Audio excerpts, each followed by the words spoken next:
Magandang hapon mga idol, si Tabak Farmer po. Yan, at alas 5 na, pasado. Uwi na po tayo. Tapos na po ang ating plastering. Yan. At panibagong project na naman muli bukas mga idol. Ito ang ating mga buhangin. Yan. Ito po ang ating project, ating flooringan.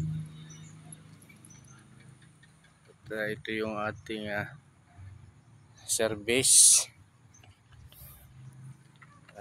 kabayo.